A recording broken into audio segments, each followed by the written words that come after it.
Hello students, good morning all of you.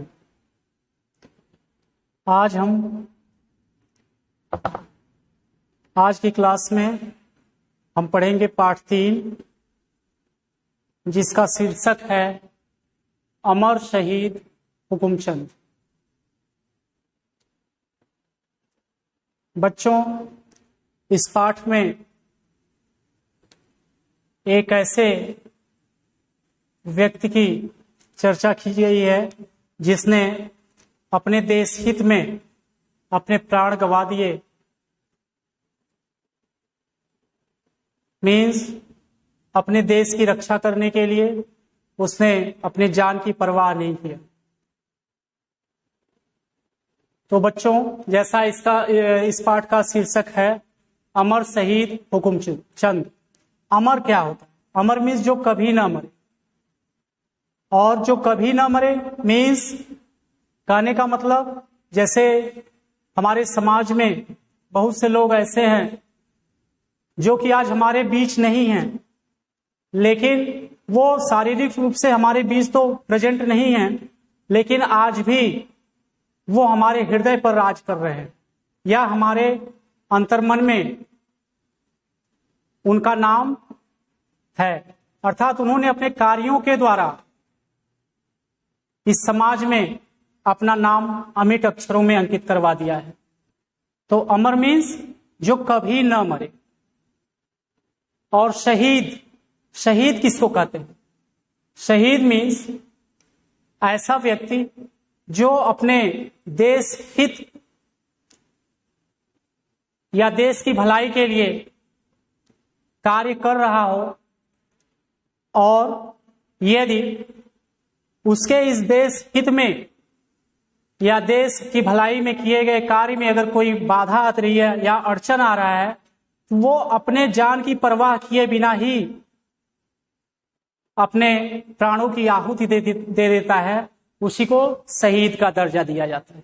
अर्थात देश हित में या देश की भलाई में कार्य करते हुए अपने प्राणों को बलि दे देना या न्यौछावर कर देना। और जिसके बारे में हम पढ़ेंगे उनका नाम क्या था? हुकुमचंद। तो बच्चों, आज ये हुकुमचंद हमारे बीच में नहीं है, लेकिन हम इस पाठ के माध्यम से उनकी जीवन गाथा के बारे में पढ़ेंगे। और ये देखिए, हमारे बीच में वो नहीं है, लेकिन अपने कार्यों के द्वारा वो अमर है, और आज हम बड़े शान के साथ उनका नाम लेते हैं। जैसे आप जानते हैं कि हमारा देश सदियों से गुलाम होता चला आया है, और इसे सोने की चिड़िया कहा जाता था। इस पर अंग्रेजों ने भी लगभग 350 साल तक शासन किया। सन 1600 ईस्वी में ईस्ट इंडिया कंपनी आई हुई थी, और उसने सबसे पहले भारत में अपना व्यापार शुरू किया, और धीरे धीरे अंग्रेजों ने अपना पैर जमाना स्टार्ट किया, और हम भारतीयों पर उसने तमाम तरह के जुर्म किए। और अपने इस भारत माता को स्वतंत्र कराने के लिए ही कितने वीरों ने, जैसे चंद्रशेखर आजाद, राजगुरु, सरदार वल्लभ भाई पटेल, चंद्रशेखर आजाद, राजगुरु, राम प्रसाद बिस्मिल, अशफाक उल्लाह खां, तमाम शहीद हुए। और उन्हीं शहीदों में हुकुमचंद का भी नाम सामने आता है, जिनके बारे में हम अभी चर्चा करेंगे। तो आइए देखिए, प्रस्तुत पाठ में अमर शहीद हुकुमचंद की कुछ दृश्यों का वर्णन किया गया है। आइए पढ़ें। यह बात उस समय की है जब दिल्ली में अंतिम मुगल बादशाह बहादुर शाह जफर का शासन था। जैसे अंग्रेजों से पहले भारत में मुगलों का शासन था, और बादशाह के दरबार में हुकुमचंद नाम के एक विद्वान थे। ये बात बहुत पहले की है, जब अंग्रेजों से पहले मुगल हमारे देश में शासन करते थे। तो उन्हीं मुगल सम्राटों में से मुगल सम्राट जो अंतिम सम्राट था, उसका नाम था बहादुर शाह जफर। तो उसी बादशाह के दरबार में हुकुमचंद नाम के एक विद्वान थे। हुकुमचंद की सूझबूझ, सूझबूझ मीन्स अकल या बुद्धि, उदारता, उदार किसको कहते हैं? उदार मीन्स दूसरों पर दया दिखाने वाला या दूसरों के साथ सहानुभूति रखने वाला ही व्यक्ति उदार कहलाता है। और देशभक्ति, देशभक्ति मीन्स अपने देश हित या देश की भलाई के लिए जो कार्य करता है वही देशभक्त कहलाता है, जिससे अर्थात हमारे द्वारा किया गया ऐसा कार्य जिससे किसी भी तरह से हमारे देश को कोई क्षति ना हो, वो देशभक्त की श्रेणी के अंतर्गत आता है। तो वही करा, हुकुमचंद की सूझबूझ, उदारता और देशभक्ति से प्रसन्न होकर बादशाह ने हरियाणा के कुछ इलाकों का कानूनगो बना दिया। उन्हें एक पर, जैसे आप जानते हैं, लेखपाल और कानूनगो और लेखपाल ये क्या करते हैं? जमीन संबंधी कागजों की देखभाल करते हैं। तो जैसे मुगलों के शासन में, जैसे आज हमारा देश छोटे छोटे राज्यों में मिलकर के छोटे छोटे राज्यों में बटा हुआ है और वो राज्य छोटे छोटे जिलों में बटे हुए हैं, वो जिले तहसीलों में बटे हुए हैं और तहसीलों के बाद ब्लॉक और ब्लॉक के बाद गांव। तो इसी तरह से ये व्यवस्था पहले से भी चलती चली आई है। तो इसी तरह से हमारा देश छोटे छोटे प्रांतों और सूबों में बटा हुआ था। उसके अंतर्गत तमाम छोटी छोटी रियासतें थी, उसके अंतर्गत जमींदार थे। तो इसी तरह से हमारी ये राज व्यवस्था थी। तो वही कह रहा है कि ये हुकुमचंद की सूझबूझ, उदारता और देशभक्ति से प्रसन्न होकर बादशाह ने उन्हें हरियाणा के कुछ इलाकों का कानूनगो बना दिया। वे राजा की दी गई रियासत की देखभाल करता था। रियासत मीन्स कुछ ऐसा इलाका जो राजा के द्वारा आधिकारिक रूप से उन्हें प्रदान कर दिया गया था। तो वही उसी के लिए रियासत लिखा गया है। हुकुमचंद ने कभी किसी गरीब या किसान को सताया नहीं। जैसे अंग्रेजों के जमाने में या मुगलों के जमाने में किसानों से कर वसूला जाता था, लगान वसूली जाती थी। लगान वो जैसे उन्हीं राजाओं के द्वारा तय किया गया हिस्सा होता था कि वो उत्पादन का कितना % वो उनसे लेंगे।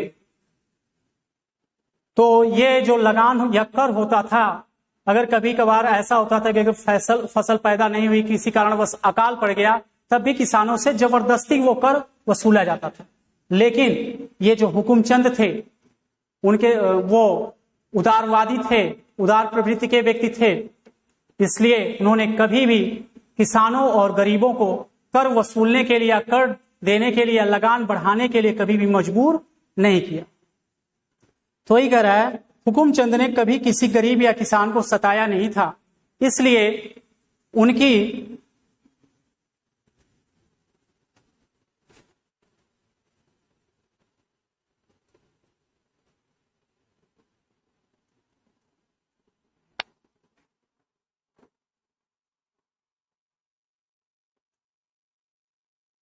उनकी रियासत की जनता उनसे बहुत खुश थी। तो जनता क्यों बहुत खुश थी? कभी भी वो गलत कार्य नहीं करते थे, किसी दूसरे को सताते नहीं थे। सताना का मतलब क्या होता है? किसी को शारीरिक रूप से या मानसिक रूप से पीड़ा पहुंचाना ही उसको सताना होता है। तो ऐसा उन्होंने कभी भी किसी के साथ ऐसा व्यवहार नहीं किया कि किसी को मानसिक और शारीरिक रूप से कोई पीड़ा पहुंचे। इसलिए उनके राज्य में या उनकी रियासत में उनकी जो प्रजा थी या जो लोग थे, जो किसान थे, जो गरीब थे, वो बहुत ही खुश थे। इस प्रकार एक शाम स्टीवन नाम के एक अंग्रेज अधिकारी ने उन्हें बुलवाया। ये स्टीवन कौन था? स्टीवन ये अंग्रेज अधिकारी था, उसका नाम क्या था? स्टीवन। और उसने उन्हें बुलाया। हुकुमचंद स्टीवन की क्रूरता मीन्स होता निर्दयता, जिसके अंदर दया न हो वही क्रूर कहलाता है, निर्दयी। और अंग्रेजों के बारे में आप लोग जानते होंगे या सुने होंगे कि अंग्रेज कितने क्रूर थे। जैसे भारतीयों के साथ तमाम निर्दयता पूर्वक व्यवहार करते थे। जैसे ऊपर उठा करके उन्हें पेड़ से टांग करके उल्टा लटका करके नीचे आग जला देना, उनके नाखूनों में खपच्चियों का ठोंकना इत्यादि तरह तरह के निर्दयतापूर्ण कार्य उनके द्वारा किए जाते थे। तो हुकुमचंद स्टीवन की क्रूरता के किस्से गरीब किसानों से सुन चुके थे। स्टीवन ने हुकुमचंद का बहुत आदर सत्कार किया। चूंकि हुकुमचंद कानूनगो थे और एक रियासत के एक तरह से मालिक थे, और स्टीवन ने उन्हें बुलाया और उनको बहुत मान सम्मान दिया, बहुत आदर सत्कार किया। हुकुमचंद उसके व्यवहार से मन ही मन बहुत हैरान। अब देखिए, जैसे एक और अभी हम आपको बताएं कि भारतीयों के प्रति अंग्रेजों के मन में कितनी जलन थी, कितनी क्रूरता के साथ वो भारतीयों के साथ पेश आते थे।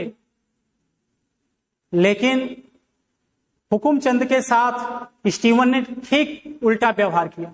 उन्होंने उनका खूब आदर सत्कार किया, और उसके इसी व्यवहार के कारण ये हुकुमचंद परेशान थे कि आखिर इतना आदर सत्कार, इतना मान सम्मान देने का राज क्या है जो हमें ये इतना आदर सत्कार दे रहा है, आखिर इसके पीछे बात क्या है। इसी बात को सोच सोच करके वो मन ही मन बहुत परेशान थे। अब देखिए स्टीवन किस लिए उन्हें बुलाया है। स्टीवन ने कहा,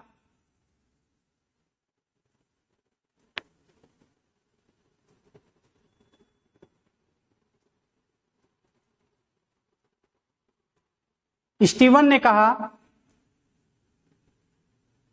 मैंने आपको एक विशेष काम से बुलवाया है। अब से आप अपने इलाके के किसानों से 2 गुना कर वसूल कीजिए। अभी हम आपको पीछे बताए थे कि ये कानूनगो का काम क्या था, जमीन संबंधी कागजों की देखभाल करना और किसानों से कर वसूलना। तो इसने इसी ख्याल से इनको बुलवाया था कि हम हुकुमचंद को वहां के किसानों और गरीबों से 2 गुना कर वसूलने के लिए उन पर प्रेशर बनाएंगे, दबाव डालेंगे। इसीलिए उन्हें वो बुलवाया था। तो वही कह रहा है कि आप अपने इलाके के किसानों से 2 गुना कर वसूल कीजिए।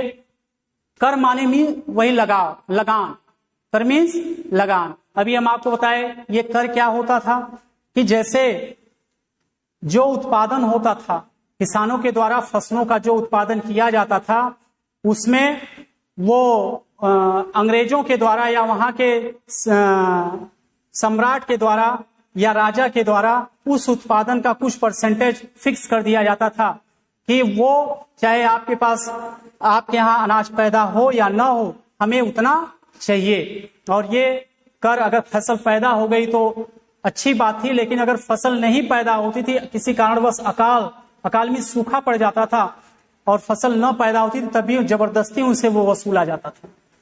तो वही कह रहा, 2 गुना कर वसूल कीजिए, इस काम के लिए आपको हिस्सा मिल जाएगा। अब वो देखिए स्टीवन उनको लालच भी दे रहा है कि अगर आप ऐसा करते हैं तो आपका इसमें कुछ हिस्सा मिल जाएगा, मतलब आपकी भी कमाई हो जाएगी। लेकिन अब देखिए हुकुमचंद किस व्यवहार के थे, किस तरह से उनको अपने देश से प्रेम था, अपने भारतवासियों से किस तरह से लगाव था। आगे देखिए, आगे की लाइनों में ये क्लियर हो जाएगा। अब देखिए वो क्या कह रहे हैं। आप जानते हैं कि आप क्या कह रहे हैं?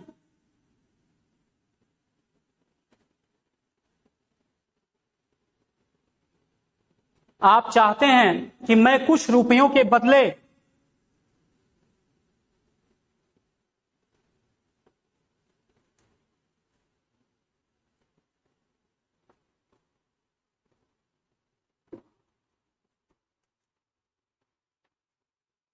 आप चाहते हैं कि मैं कुछ रुपयों के लिए अपने भाइयों से गद्दारी करूं। भाइयों मतलब वही जो गरीब किसान थे, जो गरीब मजदूर थे, जो गरीब लोग थे, उन्हें या अपनी प्रजा को ये भाई का दर्जा दे रहे हैं। तो वही कह रहा है, क्या मैं अपने भारतवासियों के साथ गद्दारी करने का मतलब क्या होता है?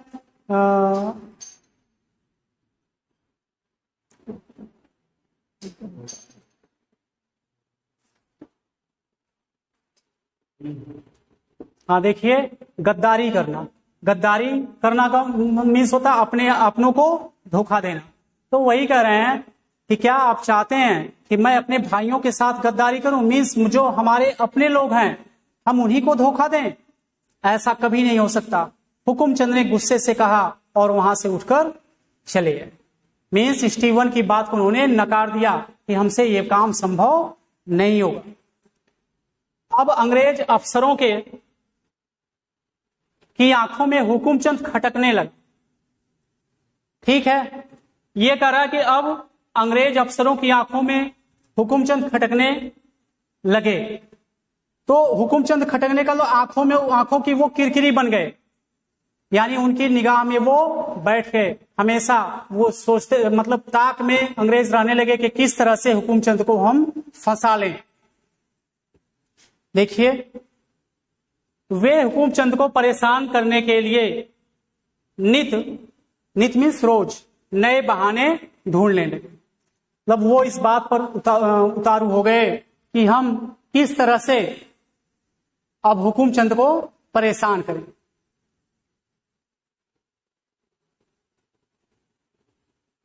इस बीच देश में स्वतंत्रता संग्राम की ज्वाला फैल चुकी थी।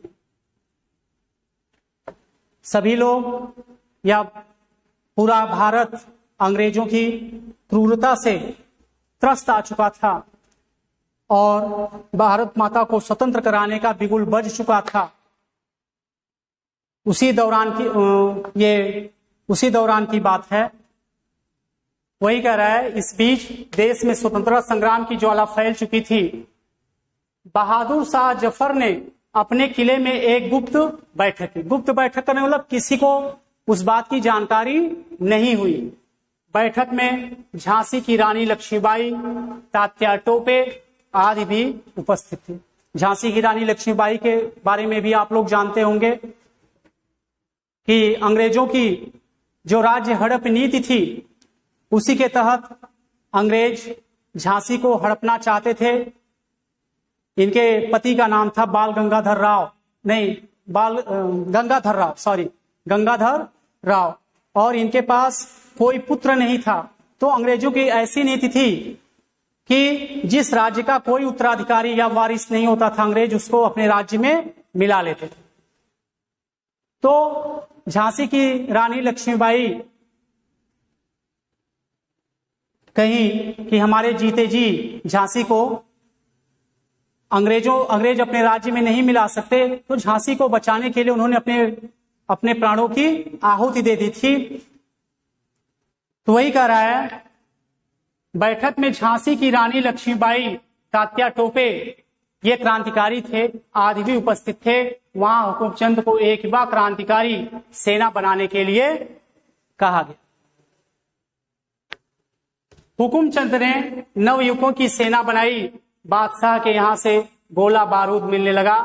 नवयुवक जहां तहां अंग्रेज टुकड़ियों पर धावा बोलते और उन्हें नष्ट कर देते। तो देखिए, अब जब हुकुमचंद उनकी बात को नहीं माने और तो ये अंग्रेजों की आंखों की किरकिरी बन गए और अंग्रेज हमेशा इसी ताक में रहते थे किस तरह से उनको हम परेशान करें।